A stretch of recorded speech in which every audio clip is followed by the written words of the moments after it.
অপর্ণার বাবাকে বাঁচানোর জন্য অবশেষে মীরার কাছে সাহায্য চাইল অপর্ণা। হ্যাঁ ভিউয়ার্স, এমনটি দেখা যাবে আজকের পর্বে। বিস্তারিত জানতে পেরে একটি লাইক দিয়ে পুরো ভিডিওটি দেখতে থাকুন। গল্পের শুরুতেই আমরা দেখতে পাবো অপর্ণা জানতে পেরে গিয়েছে তার বাবার বড় ধরনের একটা হার্ট অ্যাটাক হয়েছে। সে জানতে পেরে তাড়াতাড়ি হসপিটালের দিকে ছুটে চলে এসেছে। আর মা তাকে দেখে কান্নায় ভেঙে পড়ে।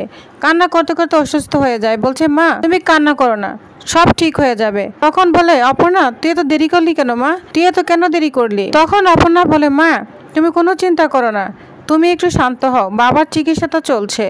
তখন ওইখানে ডক্টর চলে আসে। তখন অপর্ণা মা বলে, ডাক্তার বাবু ও কেমন আছে, প্লিজ ডাক্তার বলুন না। তখন ডাক্তার বলে, আপনারা প্যানিক করবেন না, সে এখন ঠিক আছে, শ্বাস চলছে। তখন অপর্ণা বলে, ডক্টর আমি অপর্ণা বসু। তখন ডাক্তার বলে, আমি হিন্দুর মিত্র। তখন ডাক্তার বলে, আমি বুঝতে পেরেছি। তখন অপর্ণা কান্না করে করে বলতে থাকে, ডক্টর আমার বাবা ভালো হয়ে যাবে তো? তখন ডক্টর বলতে থাকে, আমি তো হাল ছাড়বো না, কখনোই ছাড়বো না, আমি আমার সর্বোচ্চ দিয়ে চেষ্টা করে যাব। যার জন্য অপর্ণার মা কান্নায় ভেঙে পড়ে। এদিকে মীরা বাড়িতে এসে খুব খুশি, তার বাবাকে তাদের সবকিছু দেখে এসেছে। মীরা বলছে, এতক্ষণ নিশ্চয় বাড়ি পৌঁছে গিয়েছো অপর্ণা, কত কি বললে তুমি আমাকে, তোমার নাকি কোনো সম্মানহানি হয়নি, বাট এবার কি তোমার বাবা মেনে নিতে পারবেন? তুমি যা করেছো তার জন্য সবটাই কি মেনে নিতে পারবে? তখন মীরা আর্যর ছবির ওইখানে যে বলতে থাকে, আর্য আজ অনেকটা সময় তুমি আর আমি একসাথে ছিলাম, একসাথে কাটিয়েছি, অনেকগুলো বছর একসাথে কাটিয়েছি, তাই তোমাকে আমি অন্য কারোর সাথে দেখলে না আমার খুব কষ্ট হয়, আমি মেনে নিতে পারি না, আমার অনেক প্রবলেম হয়, কি করব বলো? তুমি যদি আমার না হও তোমাকে না আমি কারো হতে দিব না, সেজন্য আমাকে যা যা করতে হয় আমি তাই করব। এদিকে ডাক্তার এসে অপর্ণাকে বলতে থাকে, আপনারা ঠিক সময় উনাকে নিয়ে এসেছেন, একটু দেরি হলে না সবটাই বাইরে চলে যেত, আপাতত উনি স্টেবল, তাই ওনাকে স্পেশাল কেবিনে শিফট করাচ্ছি। তবে ওনার হার্ট না খুব উইক, কতগুলো টেস্টের রিপোর্ট আসা বাকি আছে, সেগুলো আসলে বুঝতে পারবো। আচ্ছা আপনার কি আর কিছু জানার আছে? তখন অপর্ণা বলে, ডক্টর আমি কি আমার বাবার সঙ্গে একবার দেখা করতে পারবো, আমার বাবার কাছে একটু যেতে পারবো? তখন ডাক্তার বলে, শুনুন এই মুহূর্তে না যাওয়া যাবে না। তখন অপর্ণা বলে, আমাকে একটাবার দেখা করতে দিন, আমি দেখা করেই চলে আসব। আমার আসলে না অনেক আগে ফোনটা ওপেন করা উচিত ছিল, আমার ফোনটা না বন্ধ হয়ে গিয়েছিল। তখন ডাক্তার বলে, আপনি এই অবস্থায় আপনার বাবার সামনে গেলে সেটা মনে হয় ওনার জন্য ভালো হবে না। তখন অপর্ণা বলে, আমি গেলে আমার বাবা না খুব ভালো লাগবে, আপনি শুধু একটাবার যাওয়ার অনুমতি দিন প্লিজ। তখন ডাক্তার বলে, আমি জানি। তখন অপর্ণা বলে, আমি জানি আমি অন্যায় আবদার করছি। তখন ডাক্তার বলে, তা নয়, মেয়ে তার বাবার সাথে দেখা করবে, এটার মধ্যে ন্যায় অন্যায় তো কিছু নেই, প্লিজ অপর্ণা বসু। তখন অপর্ণা বলে, তাহলে কি আমি যেতে পারি? তখন ডক্টর বলে, আসুন আপনি আমার সাথে আসুন। তখন অপর্ণা তার বাবার সাথে দেখা করতে যায়। এদিকে আর্য বাড়িতে চলে এসেছে। এদিকে আর্য বাড়িতে এসে অপর্ণার কথাই ভাবতে থাকে। তখন ওইখানে অর্ক চলে আসে। অর্ক বলে, দাদা এত দেরি করে বাড়ি ফিরলে, অফিস তো অনেক আগে ছুটি হয়ে গিয়েছে। তখন আর্য বলে, একটু কাজ ছিল তাই।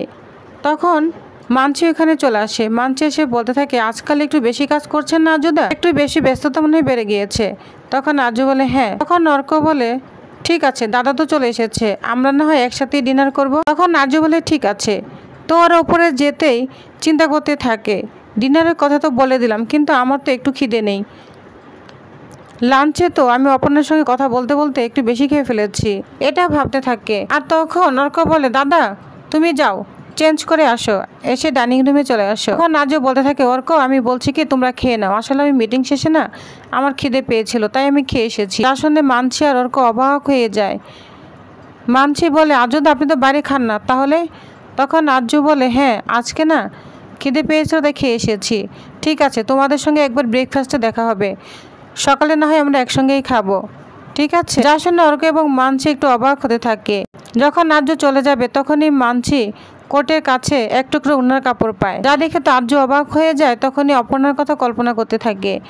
অপর্ণা যখন চলে যাবে তার ওড়নার সঙ্গে তার কোটের বোতামটা লেগেছিল, তো সেখান থেকেই ওড়নার একটু ছিঁড়ে অংশ রয়েছে, যা দেখে তো আর্য অবাক হয়ে যায়। তো তাদের কাছে একটু লজ্জা পেতে থাকে। এখন মানছি প্রশ্ন করলে আর্য কি বলবে কিছুই ভেবে পায় না। এটা সেটা বলে যখন উপরে চলে যাবে তখন মানছি বলে, না না দাদা এইভাবে চলে গেলে তো হবে না, আপনাকে সঠিক কথাটা বলে যেতেই হবে। তো খুব করে ধরেছে মানছি, তোমরা ডিনার সার্ভ করো। তখন অর্ক বলে, দাদা মানছি যেটা বলছে সেটা কিন্তু সত্যি, তুমি কি প্রেমে পড়েছ? তখন আর্য কোনো কথাই বলে না, কি বলবে কিছুই ভেবে পায় না। আর্য তখন অপর্ণার কথাই মনে করতে থাকে। তো আর্য চুপ থাকাতে অর্ক এবং মানসী বুঝে যায় যে সে প্রেমে পড়ে গিয়েছে। তো তারা এটা নিয়ে খুব মজা করতে থাকে, বলছে দাদা বলো না সত্যি প্রেমে পড়েছ? তো আর্য অনেকটাই রাজি হওয়ার মতোই ভান করে, বুঝে যায় অর্ক। তখন অর্ক গান করতে থাকে আর খুব মজা করতে থাকে। অপর্ণার বাবা অপর্ণার কাছে চলে এসেছে। অপর্ণার বাবাকে দেখে অপর্ণা অনেক কান্না করতে থাকে, বলছে বাবা তুমি চিন্তা করো না, তুমি না সুস্থ হয়ে যাবে, তোমার না আমি কিচ্ছু হতে দিব না। কিন্তু অপর্ণার বাবা শুধু অপর্ণার দিকে তাকিয়ে আছে, কোনো কথা বলে না। তখন ডক্টর বলে উনি কোনো কথা বলছে না কেন? কথা না বলাটাই না একটু চিন্তা হচ্ছে। কথা না বলার তো কোনো কারণ দেখছি না। এটাই আপনাকে বলেছিলাম যে আপনার বাবাকে দেখলে আপনার ভালো লাগবে না। যা শুনে অপর্ণা অনেকটা অবাক হয়ে যায়। এদিকে অপর্ণার বাবা মীরার সেই কথাগুলোই চিন্তা করতে থাকে আর কষ্ট পেতে থাকে, আর অপর্ণার সঙ্গে একটা কথাও বলছে না। তখন অপর্ণা বলে বাবা তুমি বলো না তোমার কোথায় কষ্ট হচ্ছে? ডাক্তারবাবু আছে তো এখানে, তুমি বলো তোমার কোথায় কষ্ট হচ্ছে, তাহলে ডাক্তার ভালো করে বুঝতে পারবে। তখন ডাক্তার বলে কাকু আপনার মেয়ে এসেছে, দেখুন আপনি তাড়াতাড়ি সুস্থ হয়ে যাবেন, কোনো চিন্তা করবেন না। কিন্তু অপর্ণার বাবা অপর্ণার দিকে তাকাচ্ছেও না। তখন অপর্ণা মনে মনে বলে কি হয়েছে, বাবাকে তো স্বাভাবিক লাগছে না। তখন অপর্ণা বলে বাবা তুমি আমার দিকে একটাবার তাকাবেও না? তোমাকে আমি এত করে ডাকছি, তুমি আমার দিকে তাকাচ্ছ না কেন? তুমি তো সবসময় বলো যত কষ্ট যন্ত্রণা আমার দিকে তাকালে তোমার সব কিছু চলে যায়। তাহলে আজকে আমি তোমাকে ডাকছি, তুমি আমার দিকে ফিরেও তাকাচ্ছ না কেন? বাবা কি হয়েছে? এটা বলে অপর্ণা খুব কান্না করতে থাকে। তখন ডাক্তার অপর্ণাকে সান্ত্বনা দেয়, বলছে প্লিজ নিজেকে একটু সামলান। তখন অপর্ণা বলে আচ্ছা আমার বাবা আমাকে দেখে এমন করছেন কেন? তখন ডাক্তার বলে একটু আগেই তো না চেঞ্জ এসেছে, একটু সময় লাগবে, কোনো চিন্তা করবেন না, আপনি এখন বাড়ি চলে যান। তখন অপর্ণা বাড়ি চলে যাবে এর আগে অপর্ণা তার বাবাকে বলে বাবা আমি বাইরে আছি, তুমি একদম চিন্তা করো না। এটা বলে অপর্ণা বাইরে চলে যায়। এদিকে অর্কর মানসী তো আজুকে ধরেই বসেছে সে কার সঙ্গে প্রেমে পড়েছে। তো কিছুতেই আজু বলতে যাচ্ছে না, বলছে শোনো অর্ক আমি সময় হলে না তোমাদের সব বলবো। তখন অর্ক বলে তার মানে আমার বৌদি ঠিক আসতে চলেছে, বুঝতে পেরেছি, ঠিক আছে মানছি। দাদা যখন পরে বলবে আমার বৌদি কে হবে তাহলে আমরা পরেই জানবো। কিন্তু মানছি তো নাছরবান্দা, কিছুতেই সে ছাড়তে রাজি নয়, সে কার প্রেমে পড়েছে এটা জেনেই ছাড়বে। এদিকে ডাক্তার অপর্ণাকে বলছে আসলে অনেকক্ষণ ধরে আমি ভাবছি ওনার কি কোনো ফ্যামিলি হিস্ট্রি আছে। তখন অপর্ণা বলে না তো ডক্টর, আমার বাবা একদম সুস্থ ছিল, কি যে হয়ে গেল কিছু তো বুঝতে পারছি না। ডাক্তার বলে আচ্ছা আপনি একটু ভালো করে খোঁজ নিয়ে দেখবেন তো, কোনো কারণে স্টেজ হয়েছিলেন, মানে হঠাৎ কোনো কারণে বড় ধাক্কা খেয়েছেন? আমার মনে হচ্ছে কোনো শখ থেকেই এটা হয়েছে। তখন অপর্ণা যা শুনে অবাক হয়ে যায়। তখন অপর্ণা বলে শেষ বড় ধাক্কা? মনে মনে চিন্তা করতে থাকে কিসের ধাক্কা, কিছুই তো বুঝতে পারছি না। এদিকে অপর্ণার মা অপর্ণাকে বলে ডাক্তার কি বললো রে, তোর বাবা কি ঠিক আছে, সুস্থ হয়ে যাবে তো? তখন অপর্ণা বলে মা এখন না চিন্তা করার কিছু নেই, ডাক্তার নিজে বলেছেন, অনেকটা ভয় কেটে গিয়েছে। তখন অপর্ণার মা ঠাকুরের কাছে প্রার্থনা করতে থাকে আর বলতে থাকে মানুষটাকে ভালো করো, ভালো করে দাও, আমাদের কাছে ফিরিয়ে দাও, এটা বলে কান্না করতে থাকে। তখন অপর্ণার মা বলতে থাকে অপর্ণাকে তোর বাবা কিছু বলেছে? তখন অপর্ণা কি বলবে কিছুই বুঝতে পারে না। তার বাবা শুধু ফেল ফেল করে তাকিয়েছিল, তার সঙ্গে একটা কথাও বলেনি, যা তার মাকে সে বলতে পারছে না। তখন ডাক্তার বলে শুনুন আরেকটু কথা রয়েছে, কারণ ওনার রিপোর্টগুলো দেখলে বোঝা যাবে, আমি যতটুকু চিন্তা করছি ওনার হার্টে একটা ব্লক রয়েছে। তখন অপর্ণার মা বলে মানে কি বলছেন? তখন ডাক্তার বলে ওনার না হার্টে একটা ব্লক দেখা গিয়েছে, ওইখানে একটা রিং বসাতে হবে। তখন ডাক্তার বলে যত তাড়াতাড়ি সম্ভব আপনি একটা ব্যবস্থা করুন। তখন অপর্ণা বলে আপনি কোনো চিন্তা করবেন না, আপনি যত তাড়াতাড়ি সম্ভব ব্যবস্থা করুন। তখন অপর্ণা বলে কত টাকা খরচ হতে পারে? ডাক্তার বলে 2.5 থেকে 3 লাখ। কিন্তু অপর্ণার মা বুঝতে পারে না, সে বুঝতে পারে 2.5 থেকে 3 হাজার, ভর্তি হতে 50,000 টাকা লেগেছে, আর এখন বলছেন 2.5 থেকে 3 হাজার হয়ে যাবে। কোনো চিন্তা করবেন না, আমি এখনই ব্যবস্থা করছি। তখন অপর্ণা বলে মা তুমি ভুল ভাবছো, 2.5 থেকে 3 হাজার নয়, 2.5 থেকে 3 লক্ষ টাকা। যা শুনে অপর্ণার মা তো পুরোই চমকে যায়, বলছে এত টাকা অপর্ণা আমরা এখন কিভাবে ম্যানেজ করব। তো অপর্ণা অনেক চিন্তায় পড়ে যায়। এদিকে রুম্পা অপর্ণাকে বলে তুই আজু স্যারকে বল না। তখন বলে না না, সব ব্যাপারে আমি ওনার কাছে সাহায্য চাইতে পারি না। তখন রুম্পা বলে তোর তো একটা অধিকার জন্মেছে। তখন বলে না না, তবুও আমি ওনার কাছে সাহায্য চাইতে পারবো না। তখন অপর্ণা বলে ঠিক আছে, আমার অফিসে যে ইন্স্যুরেন্স রয়েছে এটা নিয়ে আমি মীরা ম্যামের সঙ্গে কথা বলবো, কত যে টাকা পাবো সেটাও আমি জানি না। তখন অপর্ণা মীরাকে ফোন দিতে থাকে।